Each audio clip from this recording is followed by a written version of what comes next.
much more this which has no end to it will be glorious. அழிவில்லாத இதற்கு எவ்வளவு அதிக மகிமை உள்ளதாக இருக்கும். But still it's veiled. It's veiled not to the believer but to the unbeliever. He cannot see it. ஆனால் அப்படி இருந்தும் இன்னமும் அது திரையிடப்பட்டிருக்கிறது. அது விசுவாசிக்கு அல்ல, அவிசுவாசிக்கே திரையிடப்பட்டிருக்கிறது. அவனால் அதை காண முடியாது. God always veils himself from the unbeliever. தேவன் எப்பொழுதும் தம்மை அவிசுவாசியிடம் இருந்து திரையிட்டுக் கொள்கிறார். Traditions hide it like they did then. They do it today. பாரம்பரியங்கள் அதை மறைக்கிறது. அப்போது அவர்களை மறைத்தது போல அவைகள் இன்றைக்கும் மறைக்கிறது. That was a spiritual veil that we have now, where the natural veil was there. இப்பொழுது நமக்கு இருக்கிறது ஒரு ஆவிக்குரிய திரை. அங்கேயோ அப்போது ஒரு இயற்கையான திரையாய் இருந்தது. Indicated by the prophet with the written word, a prophesier. எழுதப்பட்ட வார்த்தையோடு உள்ள தீர்க்கதரிசியினால் ரூபகாரப்படுத்தப்பட்டவன், ஒரு தீர்க்கதரிசனம் உரைக்கிறவன். One who comes with the written word to make it plain. எழுதப்பட்ட வார்த்தையோடு வந்து அதை தெளிவாக்குகின்ற ஒருவன். They know the word was there but they didn't know what it meant, and Moses made it plain. வார்த்தை அங்கு இருந்ததென்று அவர்கள் அறிந்திருந்தார்கள், ஆனால் அதன் கருத்து என்ன என்பதை அறியாதிருந்தார்கள். மோசே அதை தெளிவாக்கினான். He said the commandment says this and this is why. நியாய பிரமாணமானது இதை கூறுகிறது, அதற்கு காரணம் இதுதான் என்று மோசே கூறினான். He made it plain, and before it was made plain, it was veiled. அவன் அதை தெளிவாக்கினான். தெளிவாக்குவதற்கு முன்னதாக அது திரையிடப்பட்டு இருந்தது. He made it plain, and before it was made plain, it was veiled. And so is it today. Veiled to the people until it's revealed and made plain to the people. இன்றைக்கும் அவ்வாறே ஜனங்களுக்கு அது வெளிப்படுத்தப்பட்டு தெளிவாக்கப்படும் வரைக்கும் அது ஜனங்களுக்கு திரையிடப்பட்டதாக இருக்கிறது. God, the mighty God, veiled in human flesh, the word. தேவன், சர்வ வல்லமை உள்ளவராகிய தேவன் வார்த்தையாய் மனித மாம்சத்துக்குள்ளாக திரையிடப்பட்டிருந்தார். Notice, now we find out that it was hid to the unbeliever but revealed to the believer. கவனியுங்கள், அது அவிசுவாசிக்கு மறைக்கப்பட்டு ஆனால் விசுவாசிக்கோ வெளிப்படுத்தப்பட்டிருக்கிறது என்று நாம் கண்டறிந்தோம். Notice, Moses had to enter this pillar of fire alone. No one could go with him. கவனியுங்கள், இந்த அக்கினி ஸ்தம்பத்துக்குள் மோசே தனிமையாய் அதற்குள்ளாக பிரவேசிக்க வேண்டியதா இருந்தது. அவனுடன் ஒருவரும் உள்ளே போக கூடாததா இருந்தது. It was not. What does that speak to us? அது நமக்கு என்ன கூறுகிறது? That you don't come into this by joining a Pentecostal group. ஏதோ ஒரு பெந்தேகோஸ்து சபையை சேர்ந்து கொள்வதனால் நீங்கள் இந்த அக்கினி ஸ்தம்பத்துக்குள் வர முடியாது. See, he never revealed it to a group. He revealed it to an individual. புரிகின்றதா? அவர் அதை ஒரு கூட்டத்தாருக்கு வெளிப்படுத்தவில்லை, அவர் அதை ஒரு தனிப்பட்ட நபருக்கு வெளிப்படுத்தினார். And that's the way it is today. அதே விதமாகத்தான் அது இன்றைக்கும் இருக்கிறது. He said, I belong to a church. I belong to this, but that won't work. நான் இதை சேர்ந்தவன், நான் ஒரு சபையை சேர்ந்தவன் என்று நீங்கள் கூறலாம், ஆனால் அது கிரியை செய்யாது. See, and for anyone to try to follow Moses to impersonate it was death. புரிகின்றதா? மோசே செய்கின்றபடியே செய்ய, அதை போலியாய் செய்ய பிரயாசிக்கும் எந்த ஒருவனுக்கும் அது மரணமாயிருக்கும். And so is it today, spiritual death to try to impersonate. இன்றைக்கும் அதே வண்ணமாக அதை போலியாய் செய்பவர்களுக்கு அது ஆவிக்குரிய மரணமாயிருக்கிறது. That's what's the night we're getting into. There's raising up amongst the groups carnal comparisons. இன்றைக்கு குழுக்களின் மத்தியிலிருந்து மாம்சீக ஒப்புனைகளை பற்றி இன்றிரவு நாம் பார்க்க போகிறோம். Somebody try to act like it and live a different life. அதை போன்றே போலியாய் செய்ய யாராவது பிரயாசித்து வித்தியாசமாய் ஜீவிப்பது போன்றது. Can drink, can smoke. Women can live in almost any way they want to. And like the world. குடிக்கலாம், புகைக்கலாம், எந்த வழியில் வேண்டுமானாலும் பெண்கள் ஜீவிக்கலாம், உலகத்தாரை போன்று ஜீவிக்கலாம். Stay home and watch television and the things of the world and still call themselves Pentecostal. apostles. வீடுகளில் தங்கி இருந்து தொலைக்காட்சிகள் பார்க்கலாம், உலகத்தின் காரியங்களை செய்யலாம். அப்படி இருந்து கொண்டு தங்களை பெந்தேகோஸ்துக்கள் என்று இன்னமும் அழைத்துக் கொள்ளுகின்றனர். They are trying to impersonate a genuine. It's never been revealed to them yet. ஒரு அசலான காரியத்தை போலியாய் செய்ய பிரயாசிக்கிறார்கள். அது அவர்களுக்கு இன்னமும் வெளிப்படுத்தப்படவில்லை. When it is revealed, it's glorious, and something takes that out of you when you walk in there. You become a veil. அது வெளிப்படுத்தப்படும் போது அது மகிமையானதாய், நீங்கள் அங்கே நடந்து போகையில் ஏதோ காரியம் அதை உங்களிடத்திலிருந்து வெளியே எடுக்கிறது. நீங்கள் ஒரு திரையாய் ஆகுகிறீர்கள். It just won't work, and to impersonate it was dead. அது கிரியை செய்யாது. அதை போலியாய் செய்வதென்பது மரணமாய் இருக்கும். Moses veiled. He was the living word to the people. மோசே திரையிடப்பட்டிருந்தான். அவன் ஜனங்களுக்கு ஜீவிக்கின்ற வார்த்தையாயிருந்தான். And today the people that are veiled are the same thing. இன்றைக்கும் திரையிடப்பட்டிருக்கின்ற ஜனங்களும் அதே காரியமாய் தான் இருக்கிறார்கள். They are written epistles. Read of all men. அவர்கள் எழுதப்பட்ட நிருபங்களாய் எல்லாரும் வாசிக்கப்பட்டும் இருக்கிறார்கள். Not a new epistle, but the epistle that's been written, made manifest. ஒரு புதிய நிருபம் அல்ல, ஆனால் எழுதப்பட்டதும் வெளிப்பட செய்ததுமான நிருபங்களாய் இருக்கிறார்கள். It's those who believe the word and the promise of this day that God is pouring out His Spirit upon all flesh. தேவன் தம்முடைய ஆவியை மாம்சமான யாவர் மேலும் ஊற்றுகிறார் என்று இந்த நாளின் வார்த்தையாயும் வாக்குத்தத்தமாயும் விசுவாசிக்கிறவர்களே அதுவாய் இருக்கிறது. And that is written epistles. அதுதான் எழுதப்பட்ட நிருபங்களாய் இருக்கிறது. And when a person tries to carnally impersonate that, it backfires. Your life shows what you are. ஒரு நபர் மாம்சீகமாக போலியா செய்ய முயற்சித்தாலும் அது அவர்களுக்கு எதிராக திரும்புகிறது. நீங்கள் யார் என்று உங்களுடைய ஜீவியம் காட்டுகிறது. One time there was a boy, he'd gotten some trouble. ஒரு சமயம் ஒரு பையன் இருந்தான். அவன் ஏதோ தொல்லைக்குள் ஆளானான். He was a good boy, but he went to court. அவன் ஒரு நல்ல பையன். அவன் நீதிமன்றத்துக்கு சென்றான். And the judge said, I find you guilty. I must punish you to life in prison. அங்கே நீதிபதி, நான் உன்னை குற்றவாளியாக காண்கிறேன், நான் உனக்கு ஆயுள் தண்டனையை சிறைவாசம் அளிக்கிறேன் என்று கூறினான். He said, I want to try my own case. He said, I want to go in upon my record. அதற்கு அவன், நான் என்னுடைய வழக்கை நானே வழக்காட முயற்சிக்க போகிறேன், என்னுடைய கடந்த கால தாஸ்தாவேஜுகளின் பேரில் வழக்காட போகிறேன் என்றான். He said, you have no record. Your record is what's condemned you. அதற்கு அவர், உனக்கு தாஸ்தாவேஜுகளே கிடையாது, உன்னுடைய தாஸ்தாவேஜுகள் தான் உன்னை குற்றவாளியாக்கி இருக்கிறது என்றார். And that's the way it is today. அந்த விதமாகத்தான் இன்றைக்கும் இருக்கிறது. The reason the church is not advanced like it should, it's the record, it's the lie. முன்னேறி இருக்க வேண்டிய நிலையை சபையானது அடையாமல் இருப்பதற்கு காரணம் தாஸ்தாவேஜுகள் தான். அது ஒரு பொய். We must become more dedicated. நாம் இன்னும் அதிகமாக அர்ப்பணித்தவர்களாக வேண்டும். We must believe every word of God. நாம் தேவனுடைய ஒவ்வொரு வார்த்தையையும் விசுவாசிக்க வேண்டும். We must seek until that word is made real to us. அந்த வார்த்தை நமக்கு ஒரு உண்மை பொருளாய் ஆகும் மட்டும் நாம் தேட வேண்டும். See, the record is what keeps us from entering in. புரிகின்றதா? தாஸ்தாவேஜுகள் தான் நம்மை உள்ளே நுழைய விடாமல் தடை செய்கிறது. But one time, ஆனால் ஒரு சமயம், to let you get out of this loop, இந்த சுருக்கு வட்டத்திலிருந்து உங்களை வெளியே கொண்டு வர, in this same court, இதே நீதிமன்றத்தில் the boy had no money. He could not pay it off. The fine was way in the thousands of dollars. அந்த பையனிடத்தில் பணம் இல்லை. அவனால் அதை செலுத்தி தீர்க்க முடியவில்லை.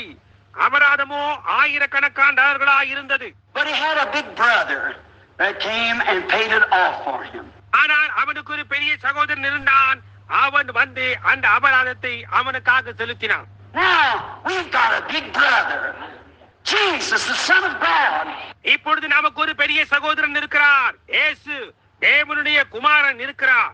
And he come to pay it off for us if we'll just believe it and be able to enter into the veil with him. நமக்காக அதை செலுத்த அவர் வந்தார் என்பதை நம்மால் மட்டும் விசுவாசிக்க கூடுமானால் அவரோடு நாம் அந்த திரைக்குள் பிரவேசிக்க கூடும். He is our Moses. Jesus is our Moses of today. அவர் நம்முடைய மோசேயாய் இருக்கிறார். இன்றைக்கு இயேசுவே நம்முடைய மோசேயாக இருக்கின்றார். Moses veiled was a living word to the people. திரையிடப்பட்ட மோசே ஜனங்களுக்கு ஜீவிக்கின்ற வார்த்தையாய் இருந்தான். Today Jesus veiled is the living word to the people, that Jesus in the church. இன்றைக்கு திரையிடப்பட்ட இயேசு ஜனங்களுக்கு ஜீவிக்கின்ற வார்த்தையாய் இருக்கின்றார். சபையில் இருக்கும் இயேசு, the Holy Ghost, the Son of God, பரிசுத்த ஆவியானவர் தேவனுடைய குமாரன், in the people revealing the word by the promise of this day. Makes it just exactly same now. ஜனங்களுக்குள் இருந்து கொண்டு இந்த நாளின் வாக்குத்தத்தத்தை கொண்டு வார்த்தையை வெளிப்படுத்துகிறது. அதை சரியாக அப்படியே ஆக்குகிறது. இப்பொழுது அதே விதமாகவே இருக்கிறது. And remember, Moses did this and manifested this not to all the world. நினைவிருக்கட்டும், மோசே இதை செய்தான், இதை வெளிப்படும்படி செய்தான், எல்லா உலகத்துக்கும் அல்ல, but to the Exodus people. Just one class of people. வெளியே புறப்பட்டு வந்த ஜனங்களுக்கு மட்டுமே, ஒரு வகுப்பான ஜனங்களுக்கு மட்டுமே. That was those who come out of the Exodus. யாத்திரையில் வெளியே புறப்பட்டு வந்த அந்த ஜனங்களுக்கு மட்டுமே. And today the Holy Spirit in the face of people who says divine healing is not right. தெய்வீக சுகம் என்பது சரியானது அல்ல என்று கூறும் ஜனங்களின் முகத்துக்கு முன்பாகவே இன்றைக்கு பரிசுத்த ஆவியானவர் கிரியை செய்கிறார். When I was consulting a doctor called me the other day, a little lady. நான் ஆலோசித்துக் கொண்டிருக்கேன். ஒரு சிறு ஸ்திரீயை குறித்து அன்று ஒரு நாள் ஒரு வைத்தியரனை அழைத்தார். Oh, there's been 4 or 5 cases there of laying just at the point of death, giving hours. அந்த விதமாக அங்கே 4 அல்லது 5 பேர்கள் இருந்தார்கள், மரித்துக் கொண்டிருந்தார்கள். சில மணி நேரமே அவர்களுக்கு கொடுக்கப்பட்டது. And the Holy Spirit healed them. பரிசுத்த ஆவியானவர் அவர்களை சுகப்படுத்தினார். The doctor was questioning. He said, "How can this be?" வைத்தியர் அதை குறித்து விசாரித்துக் கொண்டிருந்தார். இது எப்படி முடியும் என்று கேட்டார். I said, "That's my patient." ஏனென்றால் அவர் என்னுடைய நோயாளியாச்சே என்றார். I said, "It was, but now it was God's." நான் சொன்னேன், உம்முடைய நோயாளியாய் இருந்தார், இப்பொழுது அவர் தேவனுடையதாய் இருக்கிறார். It's his subject now. இப்பொழுதோ அவர் அவருடைய பிரஜையாய் இருக்கிறார் என்றேன். புரிகின்றதா? And so you see the thing it is. எனவே பாருங்கள், காரியம் எப்படி இருக்கிறது என்றால், that God is calling an exodus to come from behind the fleshly curtain, who tries to impersonate, who tries to join church. அதாவது சபையில் சேர்த்துக் கொள்ள முயற்சிக்கிறவர்கள், போலியாய் பாவனை செய்ய முயற்சிக்கிறவர்கள், இவர்களை மாம்சீக திரையின் பின்னிலிருந்து வெளியே புறப்பட்டு வரும்படி தேவன் அழைக்கிறார். Not Methodist, Baptist, Presbyterian all together, but Pentecostal churches. மெத்தடிஸ்டுகள், பாப்டிஸ்டுகள், பிரெஸ்பிட்டேரியன்கள் இவர்களெல்லாம் சேர்ந்து அல்ல, ஆனால் Pentecost சபைகளைதான். It is an individual affair. It's you and God. அது தனிப்பட்ட ஒரு காரியமாய் இருக்கிறது. அது நீயும் தேவனும் தான். You have to go in, not your group, not your church, not your pastor, but it's you has to go in. நீ நான் உள்ளே போக வேண்டும். உன்னுடைய கூட்டம் அல்ல, உன்னுடைய சபை அல்ல, உன்னுடைய போதகர் அல்ல, ஆனால் உள்ளே போக வேண்டியது நீதான். I want you to notice another characteristic of Moses. மோசேயுடைய இன்னொரு குணாதிசயத்தை நீங்கள் கவனிக்க வேண்டும் என்று நான் விரும்புகிறேன். When he come out, yet being a prophet, being a great man that he was. அவன் ஒரு தீர்க்கதரிசியா இருந்தும், ஒரு மகத்தான மனிதனா இருந்தும், மகத்தானவன் தான். இருப்பினும் அவன் வெளியே வந்தபோது, when he come out with the word, the people saw that he was changed. அவன் வார்த்தையோடு கூட வெளியே வந்தபோது அவன் மாறி இருந்ததை ஜனங்கள் கண்டார்கள். Something had happened to him. அவனுக்கு ஏதோ காரியம் சம்பவித்து விட்டது. When he come out with the vindicated word of that hour, the commandments, he was a changed person. அந்த ரூபகாரப்படுத்தப்பட்ட மணி வேளையின் வார்த்தையோடு கற்பனைகளோடு அவன் வெளியே வந்தபோது அவன் ஒரு மாறினவனாய் இருந்தான். And so will you be. When you come from behind that human veil that would laugh at a meeting like this.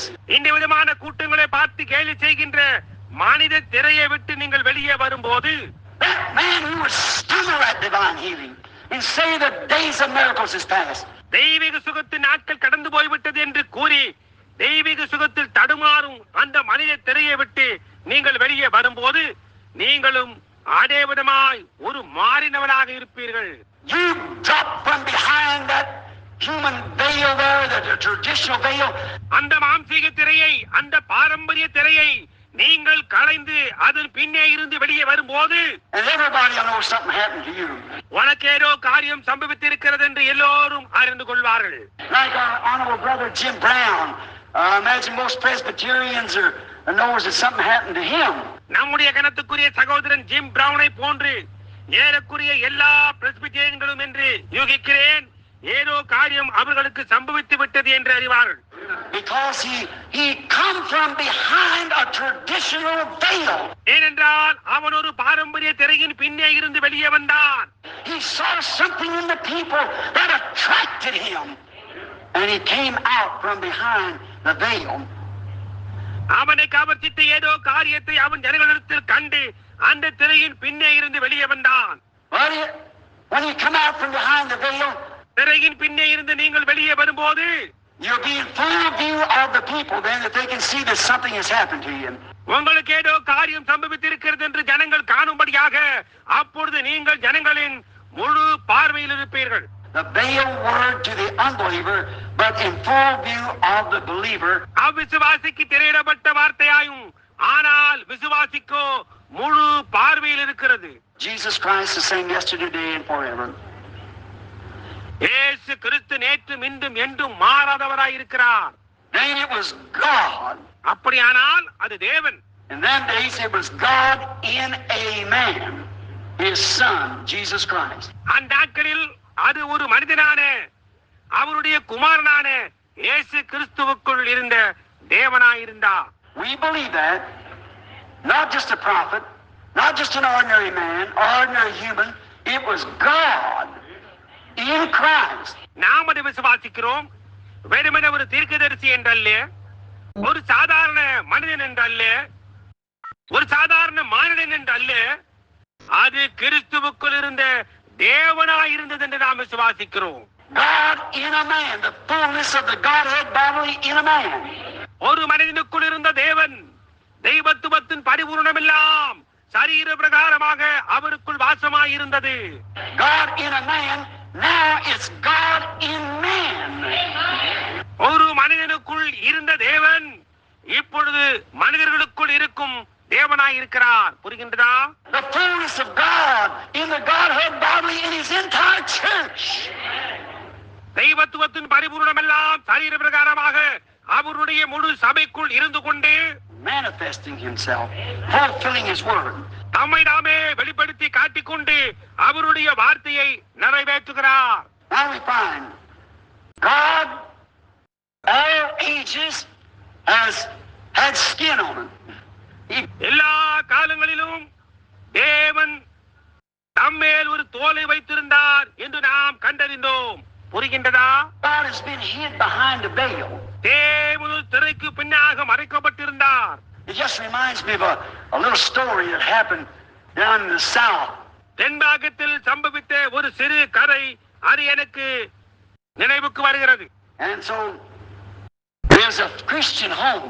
அங்கே ஒரு கிறிஸ்தவ வீடு இருந்தது.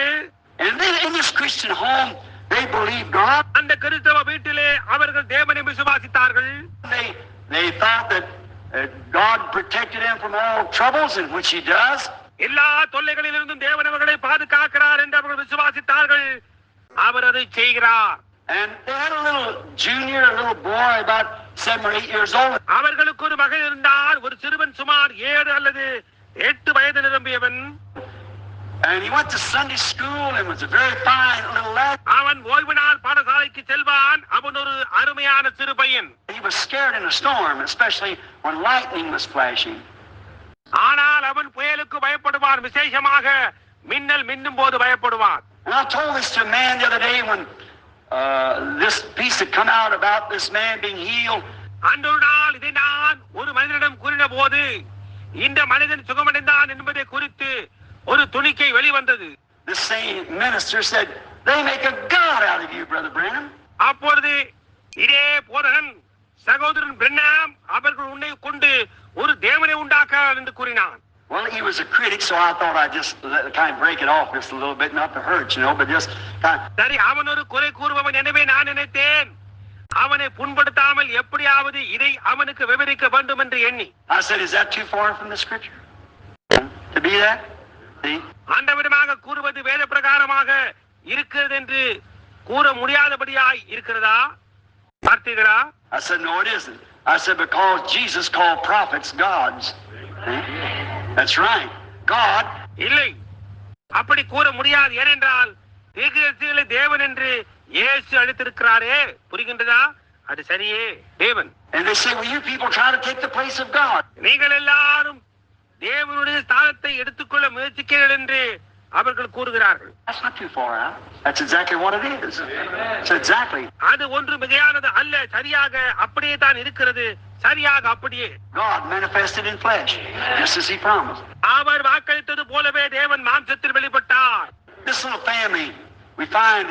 நாம் என்ன பார்க்கிறோம் என்றால் இந்த சிறு குடும்பம். I told him this little story, which come to my mind just now. That. நான் அவரிடம் ஒரு சிறு கதையை கூறினேன், அது இப்பொழுது என்னுடைய நினைவுக்கு வந்தது. One night he come up a storm and mother said to Junior, said, now you go on upstairs, son, and go to bed. ஒரு நாள் ஒரு புயல் உண்டானது. அப்பொழுது அந்த தாய் அச்சிறுவனிடம், மகனே நீ மாடிக்கு போய் படுக்க போ என்றான். He said, Mom, I'm scared. அவன், அம்மா எனக்கு பயமாக இருக்கிறது என்றான். He said, ain't nothing going to hurt you. Go on up and go to bed. அவளோ, உன்னை ஒன்று சேதப்படுத்த போவதில்லை, மேலே ஏறி போய் படுக்கைக்கு போ என்றான். Little Junior laid up there and the lightning flashing around the windows, and the little fella got so nervous. அந்த சிறுவன் மேலே போய் படுத்துக் கொண்டான். மின்னல் ஜன்னல்களை சுற்றிலும் மின்னுகிறது. சிறுவன் மிகவும் பயந்து போனான்.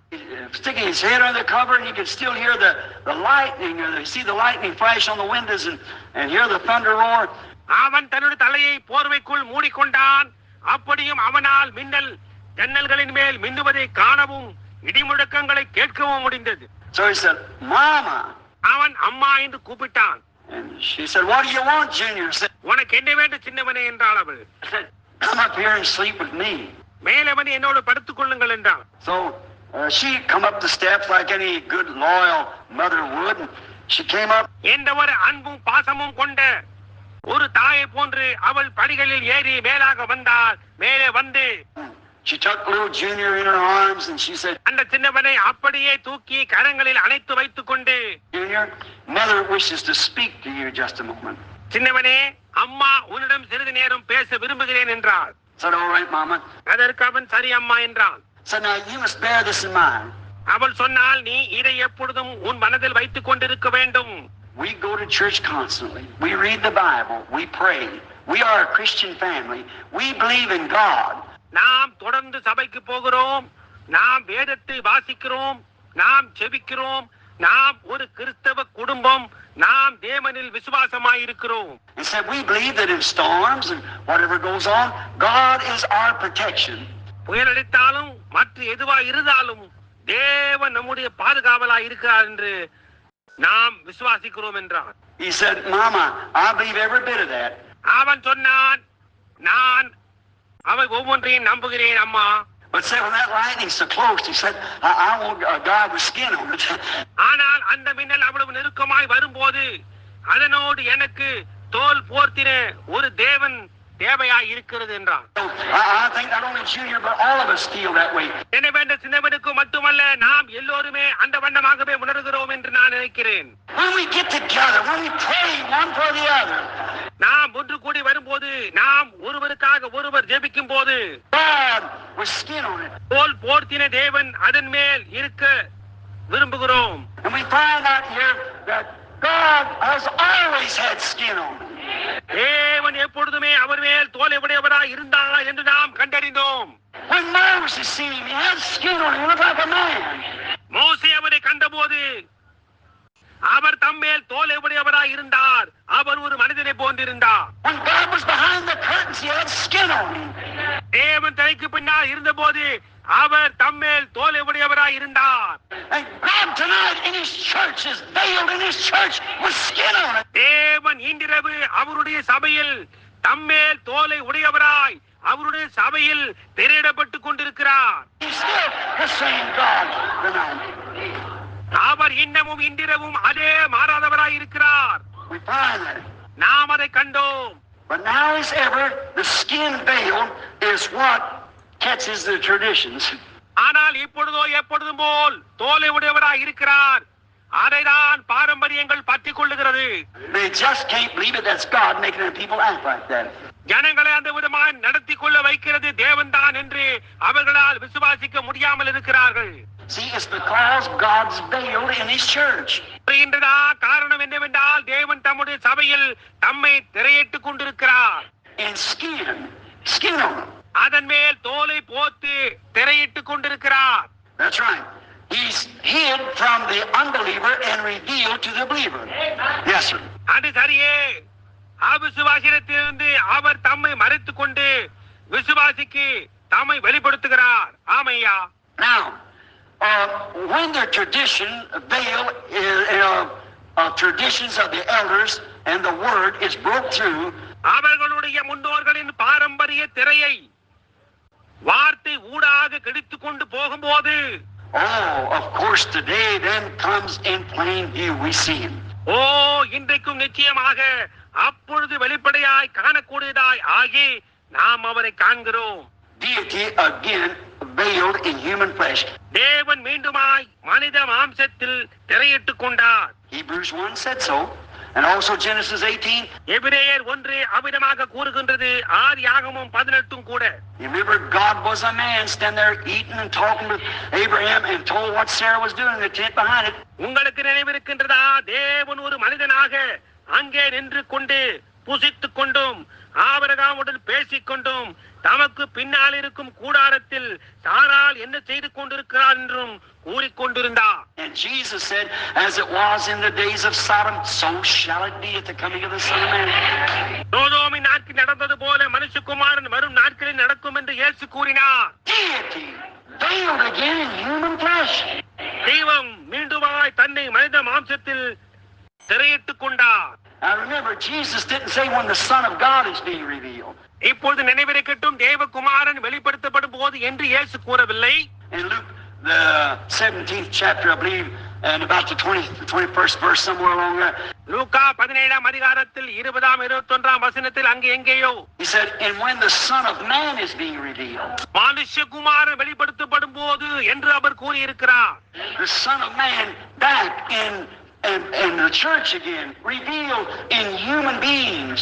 மனுஷகுமாரன் மீண்டும் சபைக்குள் மனிதர்களுக்குள் வெளிப்படுத்தப்படுகிறார். Not Son of God, but the Son of Man again, back in His church again, in the last days. தேவகுமாரன் அல்ல, மனுஷகுமாரன் மறுபடியுமாய் அவருடைய சபைக்குள் கடைசி நாட்களில் மீண்டுமாய் இருக்கிறார். We find that He promised that in God's promises. தேவனுடைய வாக்குத்தத்தங்களில் அவர் அதை வாக்களித்திருக்கிறார் என்று நாம் கண்டோம். We notice another thing in the Old Testament. நாம் இன்னொரு காரியத்தை கவனிக்கிறோம். பழைய ஏற்பாட்டில் I have a scripture here in Exodus. நான் இங்கே யாத்திராகமத்திலிருந்து வேத வார்த்தைகளை குறித்து வைத்திருக்கிறேன். That the old badger skins, what did it do? அந்த பழைய தகசு தோல் அது என்ன செய்தது? It hid the glory of God from the people. The badger skins. அந்த தகசு தோல் தேவனுடைய மகிமையை ஜனங்களிடத்திலிருந்து மறைத்தது. The people couldn't see it because it was a skin that held it. ஜனங்களால் அதை காண முடியாததற்கு காரணம் அங்கே ஒரு தோல் அதை உள்ளடக்கிக் கொண்டிருந்தது. The skin was, the glory of God was behind the skin. தேவனுடைய மகிமையானது அந்த தோலுக்கு பின்னால் இருந்தது. And now the glory of God is behind your skin.